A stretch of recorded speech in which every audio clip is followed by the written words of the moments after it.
13절에 보니까 여호와께서 여호수아에게 명하신 대로 여호수아가 기랏 아르바 곧 헤브론 성을 유다 자손 중에서 분깃으로 여분의 아들 갈렙에게 주었으니 아르바는 아낙의 아들더라. 여호수아가 이제 갈렙이 요구한 대로 줬어요. 갈렙이 요구하는 대로 여호수아는 유다 지파 내 땅 중에 헤브론을 특별히 갈렙의 분깃으로 줬습니다. 그래서 그 여호수아는 이제 이미 그 갈렙이 그 땅을 가져갈 정도의 충분한 공로를 세웠다라고 생각하기 때문에 갈렙이 이야기하자마자 그냥 딱 줍니다.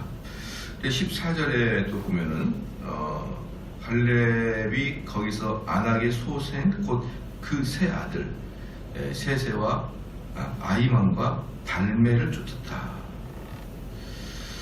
그러니까 이 아낙 자손이 큰 거민이잖아요. 큰 거민 중에서 세 아들들이 이제 그 하나의 이제 큰 이제 세력으로 리더십을 가지고 있는 거예요. 그런데 그 세 아들들을 갈렙이 다 내어 쫓았다. 나이가 85세임에도 불구하고 연로한 몸에도 불구하고 직접 이들을 내쫓는데 앞장을 섰다. 그런데 11장을 한번 봐볼까요? 11장 여기서 이거 좀 이해가 해야 될 11장 21절 11장 21절 22절 11장 21절 22절 그때 여호수아가 가서 산지와 헤브론과 드빌과 아낙과 유다 온 산지와 이스라엘의 온 산지에서 아낙 사람을 어떻게 했습니까? 멸절하고 그가 또 그 성읍들을 진멸하였으므로 이스라엘 자손 땅 안에서 아낙 사람이 하나도 남음이 없고 가사와 가드와 아스도데만 약간 남았더라. 이렇게 얘기했거든요. 근데 이제 여기서 보면은 거의 다 진멸한 것처럼 보여요. 거의 다 진멸하고 아주 소수만 남아있다고 생각하는데 오늘 15장을 다시 보면은요 15장 14절에 갈렙이 거기서 아낙의 소생 곧 그 세 아들을 세세와 아히만과 달메를 쫓아내었고 근데 이제 여기서 보면은 또 다시 전쟁을 하는 것 같단 말이죠. 또 다시 전쟁. 분명히 11절에는 거의 멸절을 시키고 몇 사람만 남았다고 생각하는데 그러면은 여기를 보니까 나머지 처음에는 여호수아가 거의 다 여호수아가 우리가 복습을 해보면 여호수아는 주요 거점 지역을 다 차지하는 거고 그 다음에 나머지 땅은 그 분깃으로 받은 그 지파가 점령하잖아요. 그러면 또 이렇게 생각할 수 있죠. 그럼 여호수아가 점령을 해놓고 일정 부분만 이제 잔챙이들만 속칭 잔챙이들만 남아있구나 이렇게 생각할 수 있는데 또 그것도 아니에요. 왜냐 그러면 대단히 어려웠던 것입니다. 그 갈렙이 나머지 아낙 자손들을 쫓아내는데 대단히 어려웠기 때문에 16절 말씀 갈렙이 말하기를 기랏 세 배를 쳐서 그것을 취하는 자에게는 내가 내 딸을 악사를 아내로 주리라 하였더니 이제 기랏 세벨이라는 그 지역이거든요. 기랏 세벨. 왜냐하면은 기랏 세벨 15절에 거기서 올라가서 드빌 거민을 쳤는데 드빌의 본 이름은 기랏 세벨이라. 그러니까 이들이 이제 아직도 여전히 지키고 있는 지역 이름이 기랏 세벨인데 그 기랏 세벨을 치면은 내 딸 악사를 주겠다 이렇게 말했어요. 이건 뭘 의미하냐 그러면 이제 갈렙이 총 이제 여기에 지도자잖아요. 지도자인데 이 지도자가 보기에 너무나 난공불락이고 치기 어려우면은 내 딸을 주겠다 이런 식의 공약을 한 거예요. 내 딸을 주겠다. 그러니까 이 당시에나 고대 근동에서는 그 왕이 정말 혁혁한 공을 세우거나 어려운 그 자를 물리쳤을 때는 자기의 딸을 줍니다. 그러니까 누구도 그랬냐 그러면 사울이 뭐라고 했냐, 골리앗을 죽이는 자에게는 내 딸을 주겠다 이렇게 해가지고 다윗이 사울의 딸을 결혼하게 되잖아요. 다윗이 그것처럼 정말 난공불락 엄청 강한 사람을 이겨서 그 나라에 획득한 공을 세운 자에게는 자기 딸을 주는 그런 전통이 있었습니다. 그런데 여기서 보니까 갈렙이 자기 딸을 내건 것만으로 보아도 얼마나 난공불락이었느냐 이 성이 알 수가 있는 거예요. 그렇기 때문에 11장만 읽으면은 아낙 자손이 다 진멸하고 좀 남았다 그래도 어디 산골짜기에 몇 사람들이 뭐 빨치산처럼 들어가 숨어 있겠구나 이 정도 생각할 수 있는데 사실 그게 아니고 엄청난 강대한 애들이 여전히 남아있더라 이 말이죠. 그래서 여러분들이 이 여호수아를 계속 보면서 그 계속적으로 말씀드린 게 여호수아가 한 일과 그 다음에 지파 애들이 한 일이 따로 있다. 여호수아가 전쟁에서 결정적인 승리를 거둬들였지만 여러분들은 또 해야 될 일이 따로 있다. 그래서 우리가 이렇게 얘기합니다. 칭의와 성화를 이야기할 때요. 칭의와 성화를 이야기할 때 하나님께서 우리를 그 예수 그리스도를 믿음으로 말미암아 구원에 이르게 했잖아요. 예수 그리스도를 말미암아 구원에 이르게 했는데 그 다음에 성화는 내 속에 있는 남아있는 잔존의 죄를 내가 치는 거예요. 내가 정대훈 내가 그 잔존의 죄를 이겨나가야 되는 거예요. 누구의 힘으로? 성령의 힘으로. 그런데 성령의 힘으로 그 성령의 힘을 빌려서 내가 그 죄를 이길 수 있거든요. 내가 왜 성령의 힘으로 하고 있느냐라는 걸 보면 인간의 노력으로나 인간의 의지 가지고는 죄를 이길 수는 없어요. 근데 내가 죄를 계속 이겨나가고 때로는 실패할 수도 있지만 계속 이겨나가고 죄를 짓는 빈도수가 적어지는 걸 보니 성령이 나에게 그 힘을 주고 있다는 것을 알 수가 있는 거예요. 왜? 인간은 자기가 스스로 죄를 이길 수는 없으니까. 그러나 그럼에도 불구하고 최전방에서 전쟁하는 건 누구예요? 내 자신이란 말이에요. 내 자신이 내 속에 있는 죄를 하나하나 쳐가는 겁니다. 그걸 성화라 그래요. 그래서 칭의를 할 때는 우리가 의롭게 될 때는 오직 예수 그리스도를 믿음으로 말미암아 칭의가 되는데 이 성화를 살아갈 때는 성령의 도우심을 받은 정대훈이라는 인격체가 내 속에 있는 죄를 절제해 나가고 제거해 나가는 과정 자체를 성화라 그런다는 것이죠. 그렇죠? 그냥 이제 만약에 여기서 성화할 때도 하나님이 나를 죄짓지 않게 해주세요 이렇게 해버리면은 이걸 자동 성화라고 하거든요. 자동 성화.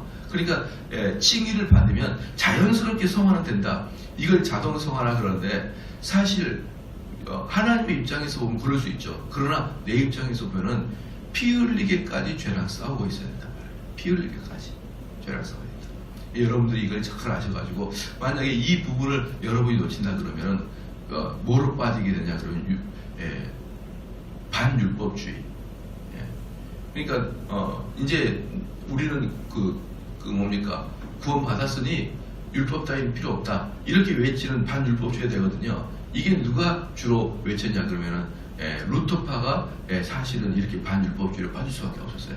왜냐하면 루터파 같은 경우는 워낙에 누구랑 싸웠기 때문에 로마 카톨릭이랑 싸웠기 때문에 로마 카톨릭이랑 싸웠기 때문에 너무나 그렇게 싸운 나머지 아주 율법 위에 진절머리를 치게 된 게 루터파였거든요. 그래서 루터파는 나중에 반율법주의가 됩니다. 율법, 그거 필요 없다. 오직 은혜로만 구원받는다. 이렇게 이걸 강조하다가 지금 루터파 어때요?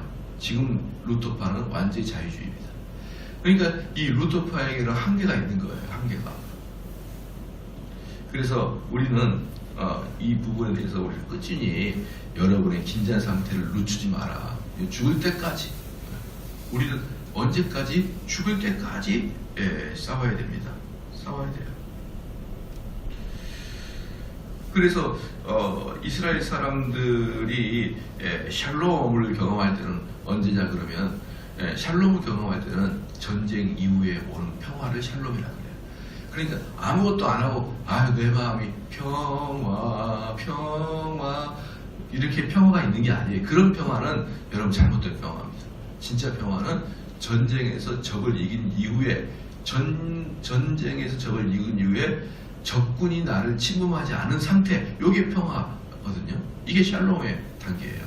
그래서 그리스도인들에게 샬롬은 항상 뭐와 같게 있습니까? 전투, 싸움, 이런 곳에서 승리, 이런 걸 통해서 우리는 샬롬의 과정에 들어갈 수가 있는 것입니다. 그래서 이제 여호수아는 가나안 남쪽에 위치한 헤브론을 정복한 후에 곧장 가나안 북부로 전투를 했기 때문에 가나안 그 아래에 있는 사람들을 대충 점령하고 정규군이 이스라엘을 공격하지 못할 정도로 힘을 뺀 다음에 곧바로 북쪽으로 올라간 것입니다. 그래서 나머지는 그에 맡은 갈렙이 처리를 했어야 됩니다. 그래서 이제 16절에 악세를 줬고요. 이제 여기서 본다 그러면은 이 당시에 아니 어떻게 자기 딸을 이렇게 무슨 현상금 내거듯이 이럴 수 있느냐라고 생각할 수 있지만, 여러분 이건 그 당시에 풍습입니다. 풍습. 그러니까 우리는 항상 정확하게 좀 정직하게 할 필요가 있고 좀 객관적으로 사람을 봐줄 필요가 있어요. 지금 만약에 제가 우리 그 교인들한테 막 뭔가를 어려운 일을 시킨 다음에 만약에 이 일을 잘 성취한 사람에게는 내 딸을 결혼 선물로 드립니다 라고 제가 만약에 걸었다. 그럼 저는 아마 목회하기 힘들걸요. 인터넷에서 뭐 이런 인간이 있냐 이러면서 자기 딸을 어떻게 인신매매도 아니고 뭐 하는 짓이냐 이러면서 아마 매장을 당할 거예요. 뭐 그래서 PD 뭐 수첩 이런 데 나와가지고 아마 또 여러분들 또 새벽 기도 갈 때 또 이렇게 기자가 와가지고 또 이렇게 카메라 들고 이렇게 면담을 합니다. 그럼 얼굴에 이렇게 모자이크 처리해가지고 목소리 변조해가지고 우리 목사님이 평상시부터 좀 독특했어요 막 이러면서 이제 그런 얘기는 PD 수첩이 나가잖아요. 그러면 이제 저는 목회가 어려워지고 몇몇의 인권단체가 나와가지고 정대훈 사죄해라 여기서 막 깽가리 치면서 이제 여기서 데모하고 그럴 거잖아요. 그러니까 현대 시점으로 보면 안 되는 거예요. 그 당시 시점으로 보는 거예요. 근데 하나님께 재밌는 게 뭐냐면 지금의 시점으로 보면은 죄인데 그 당시의 시점으로는 죄가 아닌 거에 대해서는요 하나님이 책망하지 않습니다. 만약에 바울과 같은 경우도 뭐라고 했냐면 노예된 자들은, 종된 자들은 주인을 섬기라 그랬거든요. 그럼 지금 시점으로 보면 바울은 노예제도 허용한 사람이죠. 그러니까 바울 같은 경우는 어떤 사람입니까? 도대체 링컨의 발 뒤꿈치를 따라가지 못할 존재죠. 노예제도를 허용했으니까. 그러니까 바울은 뭡니까? 인종주의자다, 민족주의자다 이렇게 표현할 수가 있어요. 실제로 그렇게 표현하는 사람도 있고요. 바울은 민족주의자라, 유대인을 중심으로 해서 그 노예들도 노예제를 허락하고, 그래서 종된 자는 어때요? 주인을 잘 섬기라 이렇게 얘기했어요. 또 주인은 종을 잘 다스리라 이렇게 얘기했거든요. 그러면 만약에 진짜 바울이 성령으로 깨는 자라면 어떻게 해요? 주인은 종을 해방시켜라 이렇게 이야기해야 될 거 아니에요. 그에게 자유를 주고 그에게 가족끼리 기뻐하게 살게 하라 이렇게 이야기했어야 될 거 아닙니까? 그런데 그런 얘기 절대 안 했거든요. 그런데 그거에 대해서 어떤 성경에도 또 어떤 그 사도들도 잘못했다 지적하지 않습니다. 예수님도 그렇고요. 성령도 그렇고요. 그래서 우리는 본질적인 문제가 아니면요 그 당시의 그 전통이나 풍습을 따르는, 그러나 지금 21세기 눈으로 볼 때 좀 어색한, 심지어 21세기 눈으로 볼 때 죄악된 모습일지라도 그 당대의 그 형태를 그대로 존중해주고 그걸 뭐라고 하는 게 아닙니다. 여러분 동의가 되시죠?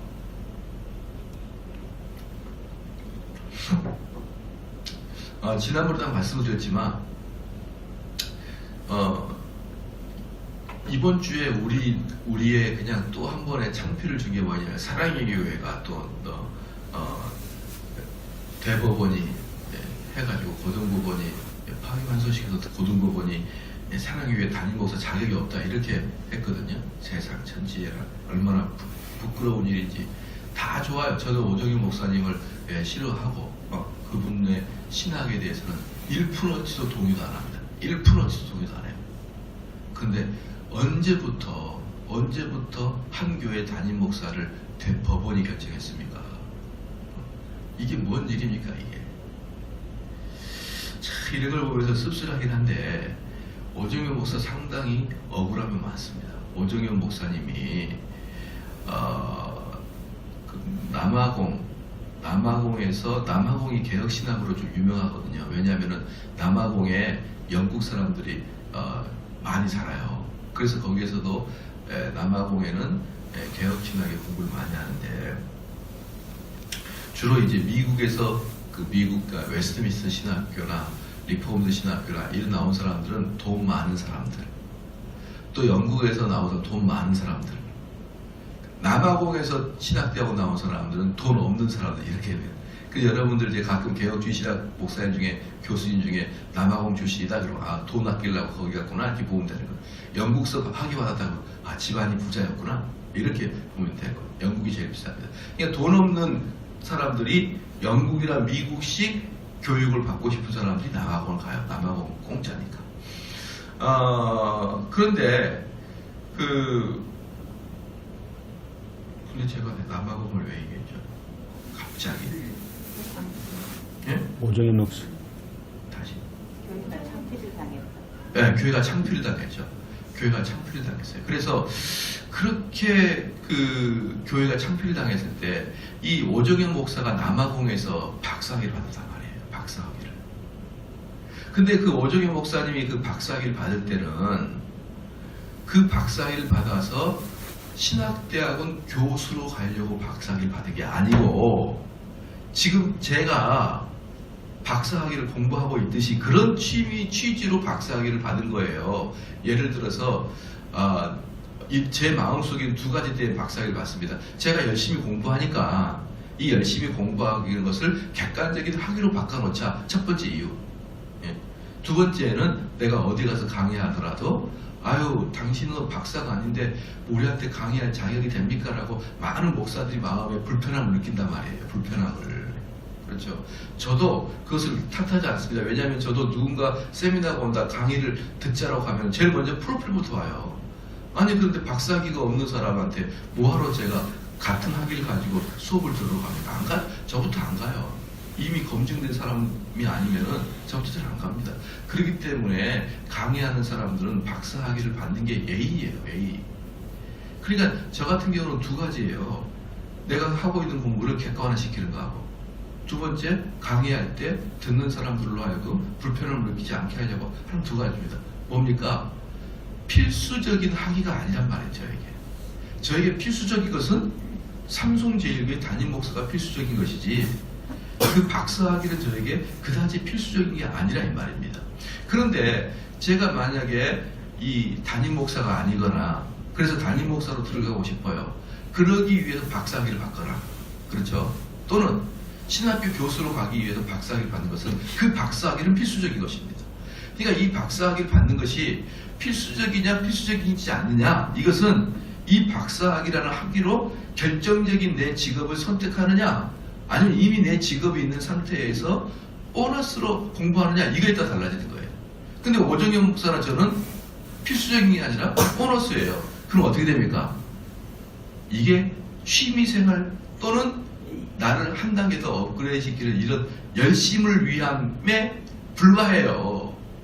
그러니까 나의 메인 사역은 담임 목사니까 열심히 담임 목사 사역을 하다가 잠 안 자고 짜투리 시간에 논문 쓰고 그러는 거예요. 이건 부수적인 거란 말이에요. 아주 극단적으로 말해서 취미생활. 여러분 서에도 취미생활이 있고 전문가가 있잖아요. 이 박사학위도 취미가 있고 전문가가 있는 거예요. 저 같은 경우는 전문가와 박사가 아니고 취미 박사인 거예요. 여러분 아시겠죠? 그러면 그런 사람들은 흔히 하는 일이 뭐예요? 논문 대필이죠. 논문 이렇게 짜내기 하는 거죠. 어떻게 본 게임으로 박사가 아닌 부수적으로 박사들이 논문을 쓸 수 있습니까? 다 베끼는 거죠. 그리고 오종현 목사가 LA 남가주 사랑의 교회 할 때 그때는 지금부터 거의 25년 전이니까 그때는 그게 비일비재했고요. 그때 담임 목사하면서 박사하는 사람들은 전부 다 대필입니다. 못 써요. 시간이 없어가지고. 근데 공부는 하고 싶고 그래서 공부하면서 부목사들한테 야 이거 좀 정리해가지고 와라. 좀 자료 좀 갖고 와라. 이렇게 부목사를 다 시키는 거 아니에요? 부목사 왜 있어요? 그거 하려고 있는 거지.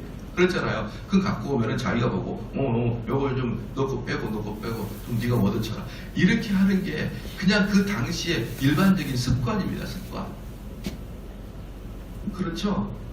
그리고 또 이번에 문제가 됐던 게 뭐였냐 그러면은 오정현 목사님이 한국 총신대 졸업장 자격이 없어요. 자격이. 그 문제를 싸워서 이번에 진 거거든요. 그럼 그때 어떻게 했냐. 그 당시에 제가 그 당시 뻔히 다 알고 있고 우리 교회에서 이미 유명한 사건이에요. 뭐냐면 이미 LA 남가주 사랑의 교회 담임 목사 오정현 목사가 근데 이분을 오카는 목사님이 불렀어요. 우리 사랑의 교회 와서 담임 목사 해라. 이게 이제 이미 그 몇 년 전부터 했습니다. 그러면은 어떻게 해야 되느냐?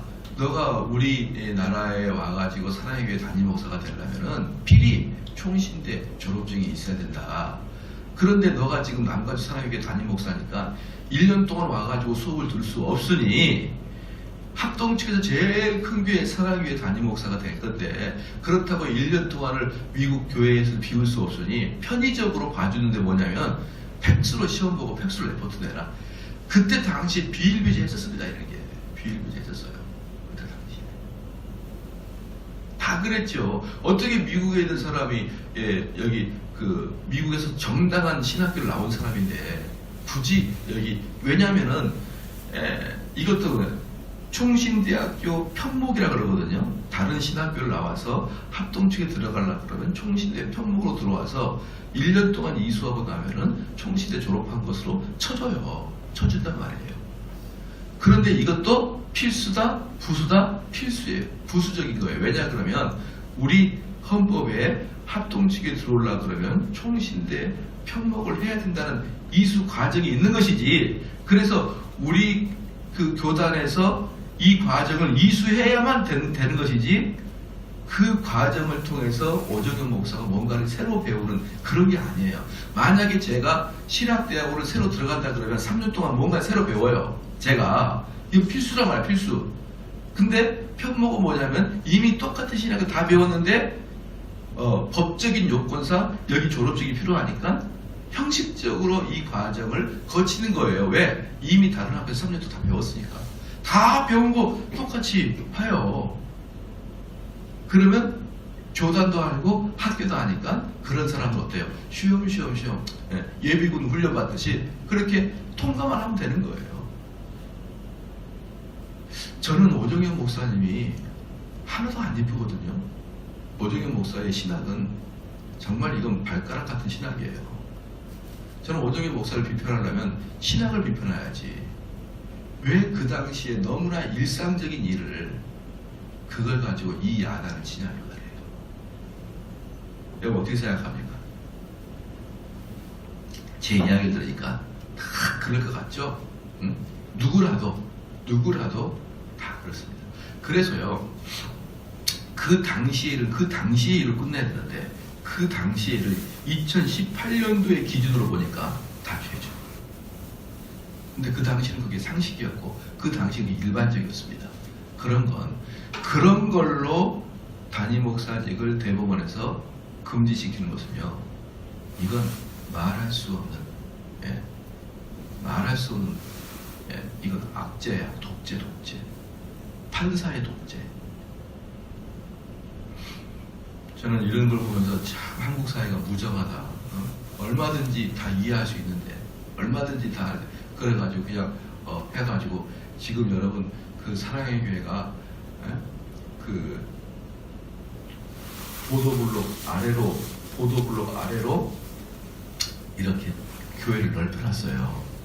보통 보면은 보도블록 밑에까지 들어가면 안 되거든요. 자기 땅 밑으로 들어가면 돼. 보도 밑에 들어갔어요. 그럼 사랑의 교회가 그것을 악법을 했느냐?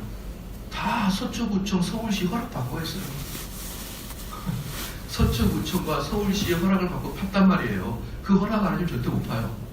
그 나중에 법원이 뭐라 했습니까? 불법. 서초구청도 허락해줬지. 서울시 건축에서 허락해줬죠. 그래서 팠는데 불법. 이게 뭐 하는 짓입니까? 저희 교회가 만약에 교회를 좀 넓히려고 그래가지고 구청에다가 막 해가지고 구청에다가 우리가 이거 기부 이탁하고 다 이렇게 해가지고 구청에서 허락받아가지고 건축했거든요. 건축 다 끝나고 나니까 사회운동한 애들이 거수하니까 법원에서 이거 불법 다시 원상복귀 이렇게 하는 거예요. 그래 지금 사랑교회는요 지금 그거 다시 줄여야 됩니다. 줄여야 되는데 그거 지하 8층까지 내려가야 돼요. 지하 8층까지. 여러분 지하 8층 가보셨나요?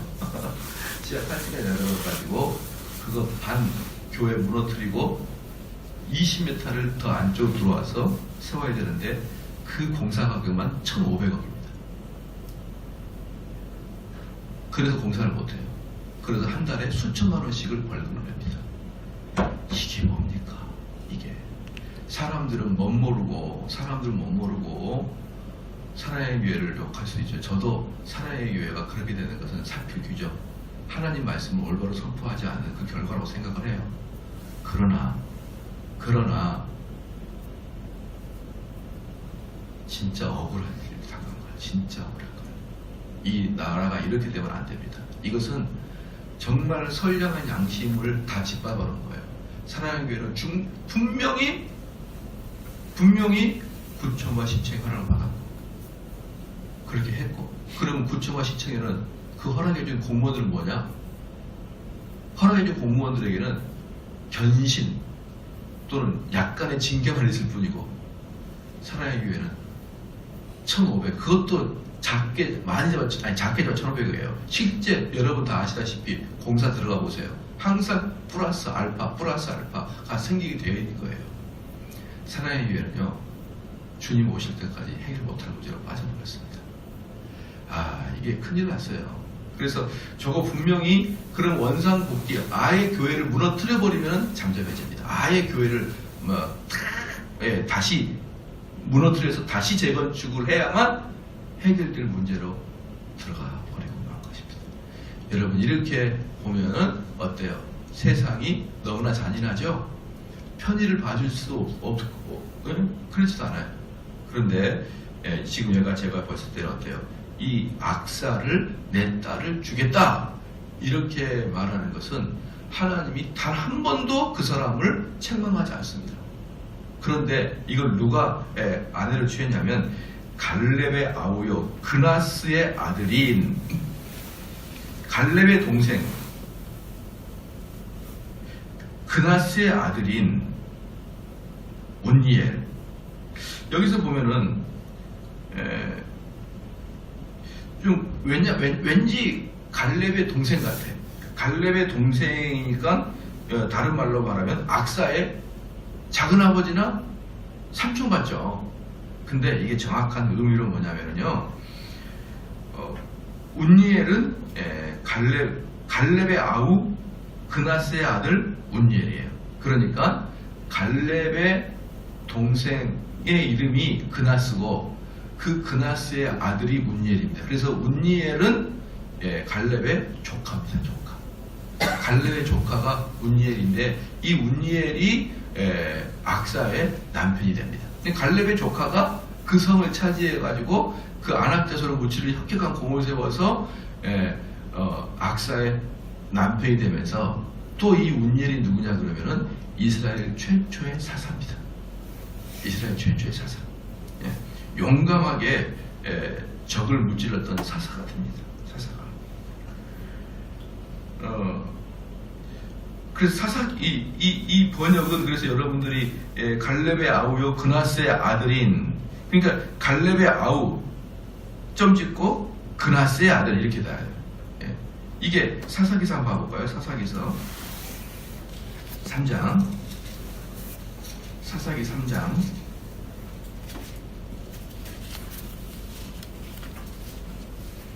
사사기 3장 9절 봐보십시다.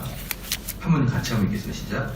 이스라엘 자손이 여호와께 부르짖음에 여호와께서 그들을 위하여 한 구원자를 세워 구원하게 하시니 그는 갈렙의 아우 그나스의 아들 운니엘이다. 그러니까 그나스의 아들 운니엘이다. 이게 중요합니다.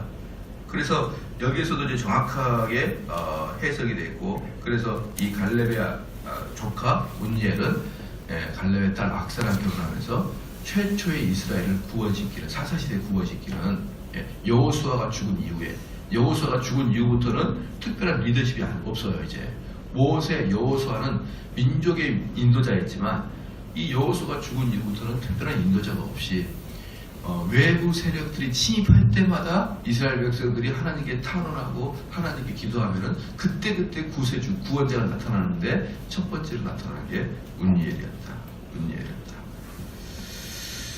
그래서 18절 말씀에 악사가 출가할 때 그에게 청하여 자기 아비에게 밭을 구하자 하고 나귀에서 내림에 갈렙이 그에게 묻되 내가 무엇을 원하느냐. 이제 악사라는 여자가 참 재밌어요. 출가를 앞두고 아마 악사라는 여자를 아마 아빠가 아주 사랑하고 귀하게 여겼나 봐. 그러니까 이 얘를 만약에 이 여자를 내 딸을 너희들한테 자꾸 시집 보내겠다 이렇게 했는데 악사가 엄청 못생겨 봐요. 그러면 아무도 성을 점령하지 않죠. 뭐 저 여자랑 결혼을 하고 내가 목숨 걸고 성을 그냥 엄청 예뻤다고요. 엄청나게 그냥 귀한 여자야. 그러니까 이 여자 주겠다니까 남자들이 그냥 목숨 걸고 전쟁하는 거 아닙니까? 매주같이 생겼으면 누가 가요? 안 해줘.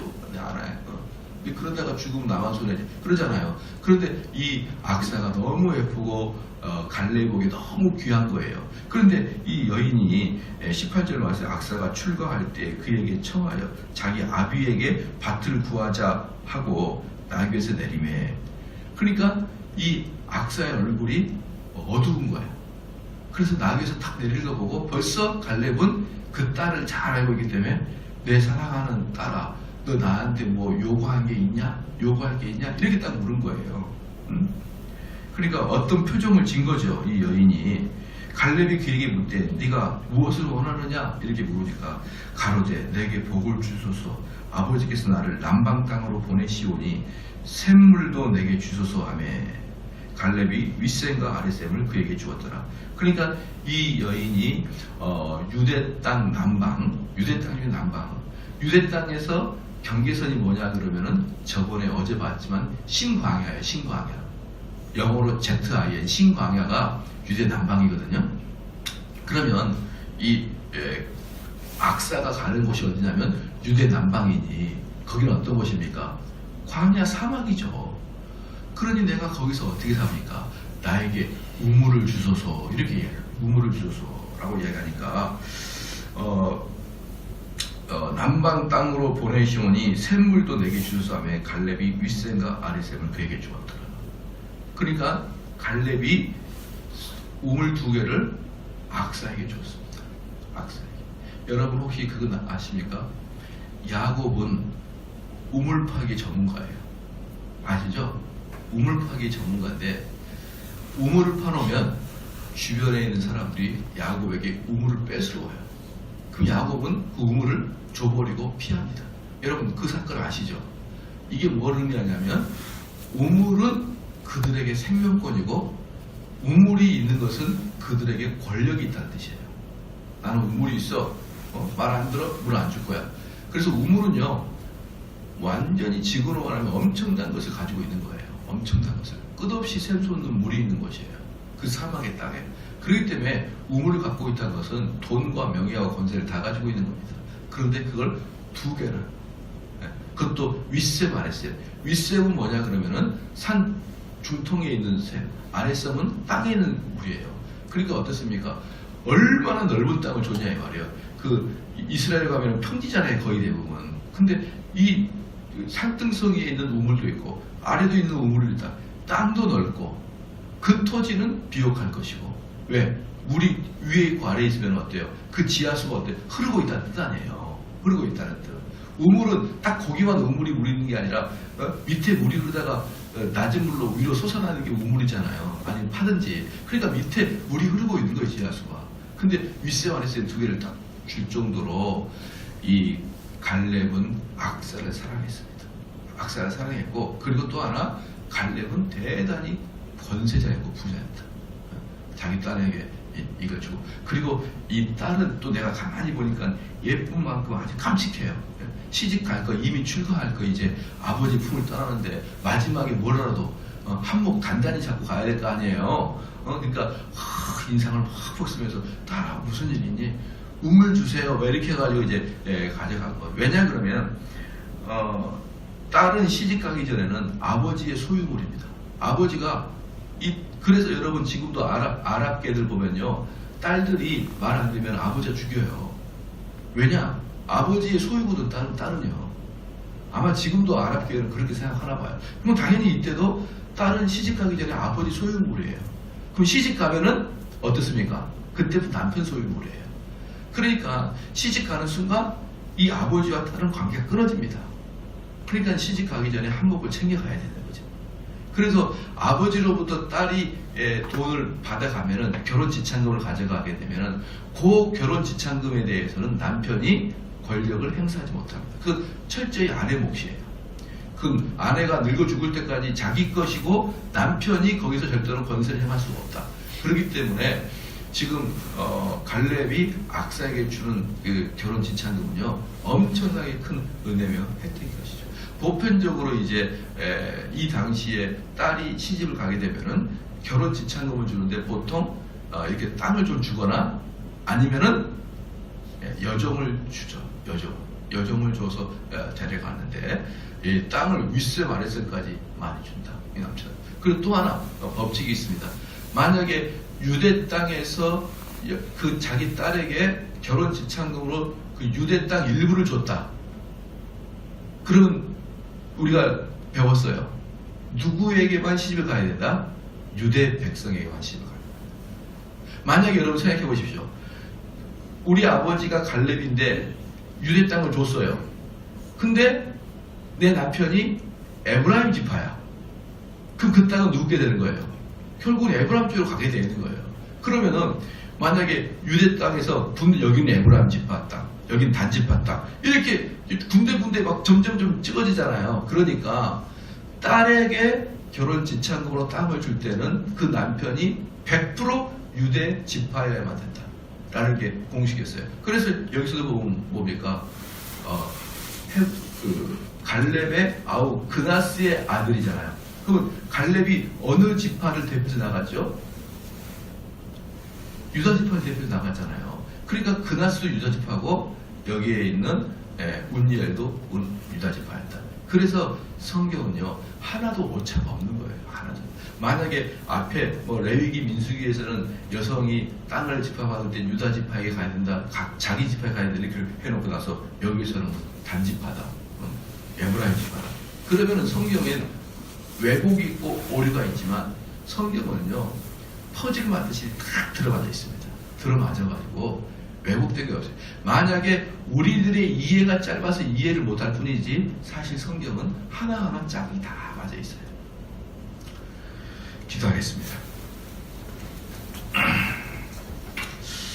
하나님 아버지 참으로 감사합니다.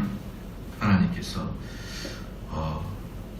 혁혁한 공을 세운 그 운니엘에게 또 정당한 보응을 하여 주시며 그 운니엘을 통하여 이제 또 사사시대를 열어가는 역사를 보여주게 되심을 참으로 감사합니다. 우리도 하나님의 역사를 지켜보는 자 되게 하여 주셨고 하나님의 주권적인 섭리가 어떻게 흐르는지 관찰하는 자가 될 수 있도록 인도하여 주시옵소서. 그래서 우리 마음을 조급하지 않게 하여 주셨고 우리가 스스로 모든 일을 해결할 것처럼 나서지 아니하고 하나님의 역사를 순종할 수 있는 자가 되게 하여 주시옵소서. 특별히 이 나머지 잔당 세력인 이 아낙 자손을 물리칠 때 갈렙과 그의 군사들은 피 흘려 싸운 것을 잘 기억하게 하여 주시옵고 우리에게도 이와 같이 죄를 절단시킬 수 있는 그런 은총을 허락하여 주시옵소서. 또한 이 시간에 우리 김성자 권사님 주 앞에 귀한 예물을 드렸사오니 주여 이 예물을 받아주시옵고 기쁘게 흠양하여 주시옵소서. 드리는 손길 주께서 지켜보아여 주시옵고 항상 기쁨과 즐거움이 그 가정에 임재하여 도와주시옵고, 어려운 이 시기에 또한 겨울이 다가온 이 시기에 더욱더 건강을 잃지 아니하도록 하나님 은총 내려 주시옵소서. 감사드리며 예수님의 이름으로 기도합니다. 아멘.